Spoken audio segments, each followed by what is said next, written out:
I just want people to wake up and realize that gun violence in the city isn't something that you could flip, the page and continue your life with. Tonight on Eyewitness News, more violence outside of a Philadelphia nightclub leaves one man dead and a community fighting for change. Good evening, everyone. I'm Natasha Brown. Thank you so much for joining us. Gunfire erupted at the Feltonville Club early this morning. Now one man is dead. 2 others are recovering. Eyewitness News reporter Alicia Nieves is live at police headquarters. She's tracking the very latest in this case for us. Alicia.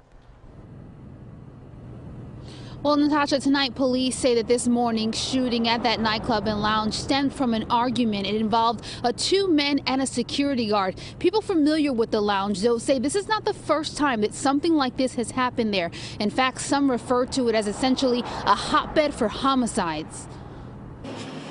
An argument outside a lounge in the Feltonville section of Philadelphia leads to an overnight shooting. 2 men are in the hospital. 1 man is dead. People need to know the amount of homicides that's happening at the A Lounge. It's clearly a death trap for people who go in there. The 4 a.m. shooting at the lounge on McAllister Street is the 4th shooting or homicide that we have covered there in recent years. There was one just a few months ago, and then this one in January of 2015. It claimed the life of 34-year-old Alejandro Rojas Garcia. I was devastated. This is his mother. The day that my son was murdered, I woke up that morning and I was given the news, and today I woke up again and heard that another person had been murdered. And I know that there's a mother out there who is going through the same thing that I went through 3 years ago. She prays for the family of the 37-year-old man killed here this morning, but her and her husband hope action is taken soon so that this shooting and homicide today can be the last death here. I just want people to wake up and realize that gun violence in the city isn't something that you could flip, the page and continue your life with. I want to call on law enforcement officials, coming out of law enforcement myself, to practice intelligent policing and intelligent monitoring of that A Lounge, because one murder is too many. And we did reach out to the lounge for comment on this shooting and past ones, but it's still not heard back from lounge owners. Now, we can say the lounge did have an armed security guard on the outside of the lounge. That security guard was able to shoot the initial shooter, but not before that shooter allegedly was able to shoot and kill a 37-year-old man. Reporting live outside Philadelphia Police Headquarters, Alicia Nieves, CBS 3 Eyewitness News. All right, Alicia, thank you.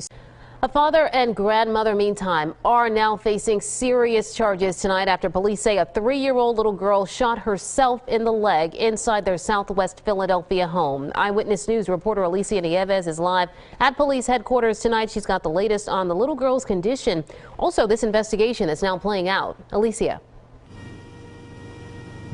Well, Natasha, police say that 3-year-old little girl is lucky to be alive. She's over at CHOP right now in stable condition, but not out of the woods. Doctors fear that she could still lose a limb after finding a gun in her home around 12 o'clock this afternoon and accidentally shooting herself. After getting a hold of a gun inside her King Sessing home, a 3-year-old child is in the hospital tonight and might lose her leg. She has 3 gunshot wounds, which came from 1 bullet from a .40 caliber Glock handgun. So it looks like the child had her leg folded. It went through her thigh, through her calf, and then blew her calf out.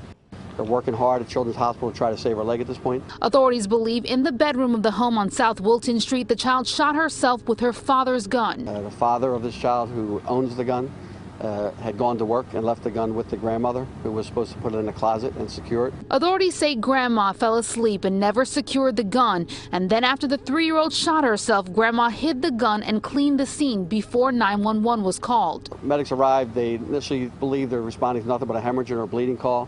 They get up to the 3rd floor front bedroom. They find the 3-year-old child on the bed. She's bleeding. Medics are trying to determine what actually happened inside the house.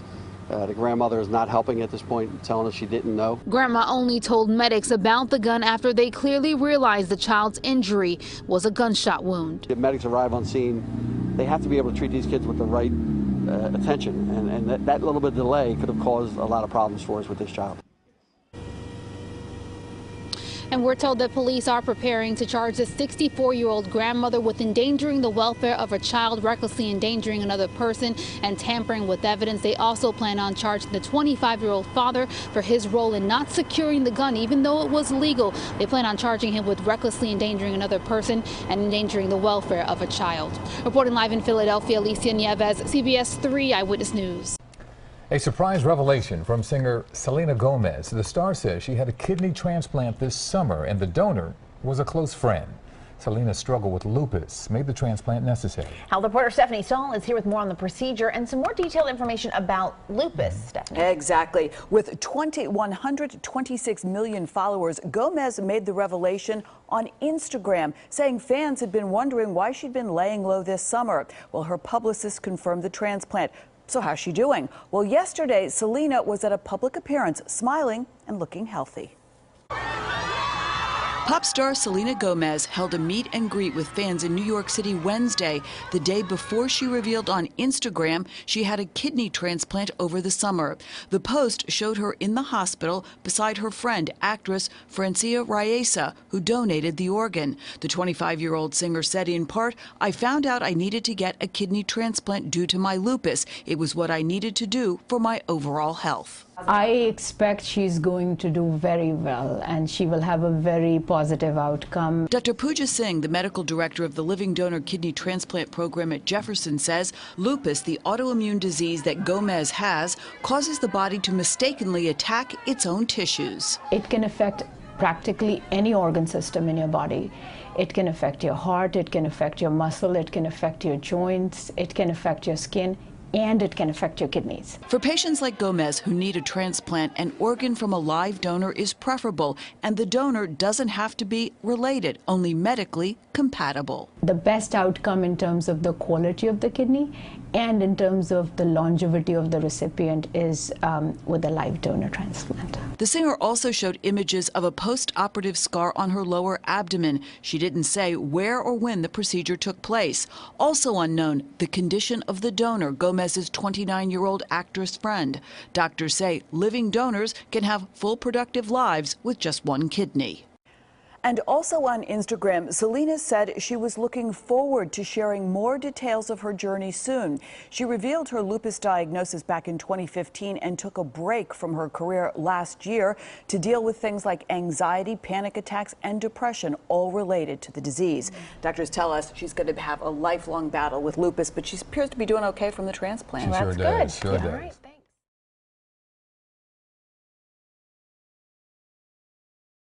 Students at Thomas Jefferson hosted a fashion-forward pop-up shop earlier today at the Cambar Campus Center Performance Space in East Falls. All of it was to support cancer patients. Students sold fashion items and accessories they created. Among the items, shirts, necklaces, laptop covers, and more. All profits are going to Chemo Clothes. It's a nonprofit organization in New Jersey. Hundreds of police gathered in northern Taiwan to form a rhino-shaped crowd in celebration of today's World Rhino Day. Police say this was a call to protect rhinos from extinction. In response to the worldwide effort to save rhinos, participants put a red sticker on their nose as a symbol for rhinos being hunted for their horns. Police have a suspect in custody for another deadly crime, this one in Phoenixville, Chester County. Authorities say Keon LaShawn Carpenter shot and killed 20-year-old Joshua Mitchell after an argument. It happened around 9:45 last night near Bank and Bridge Streets in the center of town. Police arrested Carpenter about an hour ago. A fundraising benefit was held tonight for those displaced by a fire that ripped through a popular South Street restaurant. The Bridget Foy's Fire Relief Benefit took place tonight at Head House Square. There was a culinary tasting event as well as a silent auction. Proceeds benefit the employees of the restaurant as well as a dog shelter that was damaged and residents who were displaced. Just overwhelming, just this display of friendship from these people. We've been here for 40 years, and we know so many people in the community, and they've all come out to support us, and with hugs and best wishes, and it's been great. Foy says he's already working on plans to rebuild the restaurant. Your aquarium is gearing up for its biggest underwater Christmas display ever. At an impressive 18 feet tall, the aquarium on the Camden waterfront will feature the world's tallest underwater Christmas tree. Scuba Santa and his elves dove into the shark exhibit today to install the tree's topper, a sea star, and also left some gifts for the animals in the exhibit. The entire Adventure Aquarium Christmas exhibit will be open to the public on Saturday.